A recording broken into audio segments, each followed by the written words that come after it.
Bonjour la famille, c'est Justini Kani, membre de JK Conseil. Je viens partager avec vous encore une fois de plus. Ici, c'est notre chaîne qui s'appelle JK Structure d'accompagnement des entrepreneurs. Vous pouvez nous trouver sur Google, vous pouvez nous trouver sur YouTube aussi. Ici, sur cette chaîne, nous parlons que de l'entrepreneuriat estudiantil africain, d'Europe, d'Amérique et d'Afrique. Vous êtes étudiante, un étudiant, vous avez le sens des affaires en vous. Vous êtes la bienvenue sur cette chaîne. Ici, nous partageons le contenu en affaires qui vous permettrait par la suite d'entreprendre efficacement. Ceci dit, si vous êtes la première fois sur cette chaîne, je vous invite à vous abonner et d'activer la cloche pour continuer à bénéficier de nos vidéos en affaires. Ceci dit, notre premier thème, ou pas le thème d'aujourd'hui, traite de comment financer vos projets. Dans le cas de financement de vos projets, il y a 4 méthodes à suivre. Mais aujourd'hui, nous allons parler uniquement de la première méthode qui est celle des partenaires financiers, en fait, donc des banquiers ici. Auprès des partenaires financiers pour faire financer votre projet, pour que votre projet soit éligible à leur niveau pour le financement, ils vont regarder 3 points essentiels. Sur le premier point essentiel ici, ils vont regarder un élément qui est celle de l'adéquation entre le porteur de projet et le projet en lui-même en fait. C'est-à-dire, est-ce que votre profil a un lien étroit avec le projet? Donc ils vont regarder, est-ce que votre profil en tant que porteur de projet a un lien étroit avec le projet. Ça, c'est le premier élément qu'ils vont chercher à regarder. Le deuxième élément qu'ils vont chercher à regarder, toujours sur le premier point, ils vont chercher à regarder le parcours académique, donc votre parcours académique.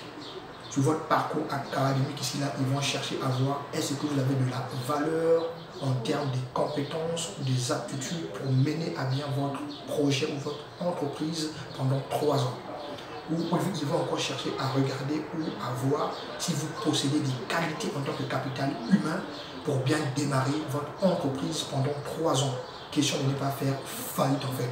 Parce qu'ils doivent s'assurer que la personne à qui ils donnent leur argent est capable de piloter son projet ou son entreprise pendant 3 ans. Voilà le premier point. Et le deuxième point qu'ils vont chercher à regarder ici, là, c'est sur le business plan de votre projet ou de votre entreprise. C'est quoi le business plan? Le business plan, c'est le corps de votre entreprise.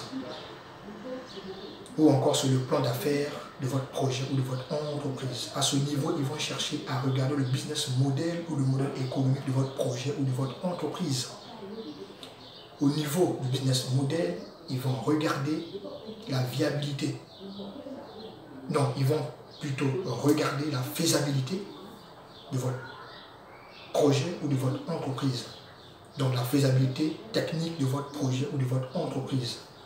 C'est quoi la faisabilité technique de votre projet? La faisabilité technique ici, là, ils doivent s'assurer que est-ce que votre projet est réalisable techniquement?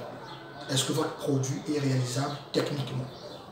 Voilà ce qu'ils vont regarder à ce niveau-là. Et par la suite, ils vont chercher à voir est-ce que vous avez un marché potentiel? Est-ce que votre projet est capable de couvrir un grand nombre de clients ou de consommateurs en fait sur votre marché? Voilà. Est-ce que votre projet recouvre un grand nombre en termes de volume ou de nombre ici des clients sur le marché? Voilà ce qu'on appelle par le marché potentiel. Ça, c'est le deuxième point. Et après, ils vont passer à regarder sur le troisième point. C'est le point du prévisionnel, en fait. Donc, ils vont chercher à regarder au niveau de votre prévisionnel, c'est-à-dire le compte de résultat de votre projet ou de votre entreprise. Ils vont chercher à voir la viabilité économique de votre projet ou de votre entreprise. C'est quoi la viabilité économique ici là? Ce n'est autre que la rentabilité que votre projet pourrait avoir sur le marché. Voilà. Donc ils vont chercher à voir est-ce que votre entreprise serait rentable pendant 3 ans en termes de shift, donc de chiffre d'affaires. La première, la deuxième et la troisième année. Et par la suite, ils vont chercher à regarder la capacité de remboursement ou d'endettement de votre entreprise pendant 3 ans. C'est-à-dire, est-ce que votre entreprise serait capable de dégager ou de générer de la liquidité en fait en permanence pour faire face à ses créances, donc ses emprunts et dettes pendant 3 ans. Voilà les 3 points qu'ils vont chercher à regarder sur votre projet ou sur votre entreprise. Et toujours dans la première méthode des partenaires financiers, c'est donc des banquiers, il y a aussi une possibilité que j'encourage les étudiants, parce que la première méthode des 3 points ici, là, il y a tellement de contraintes. Ce qui fait que je n'encourage pas les jeunes porteurs de projets à se lancer sur cette méthode en fait. Parce qu'il y a tellement de contraintes. Donc à peine vous avez que 95%, non 5% de chances pour être le financé en fait. Mais 95% restant, c'est le 95% d'échec. Donc vous ne pourrez pas vous faire le financement en fait à hauteur de 95%. Donc les chances ne sont pas assez.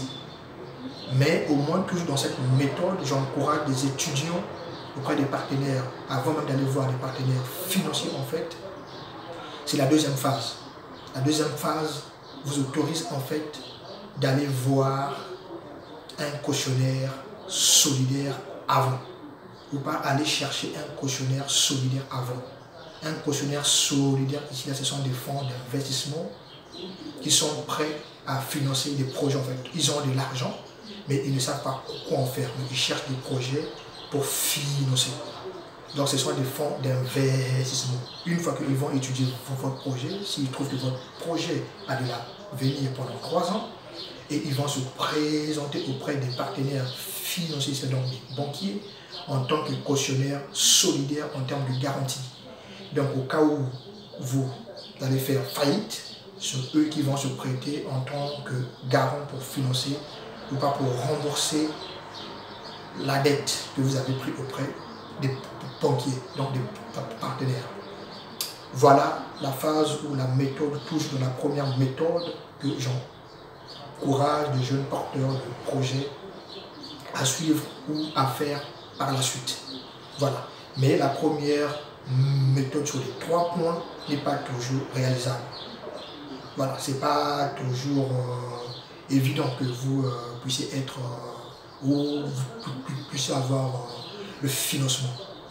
Voilà les amis, les 3 autres points restants, je vais vous le mentionner sur cette chaîne dans les prochaines vidéos qu'on pourra poster par la suite. Je vous aime bien la famille, c'était Justini Kani, membre de JK Conseil, et on s'est dit à très bientôt. Portez-vous bien.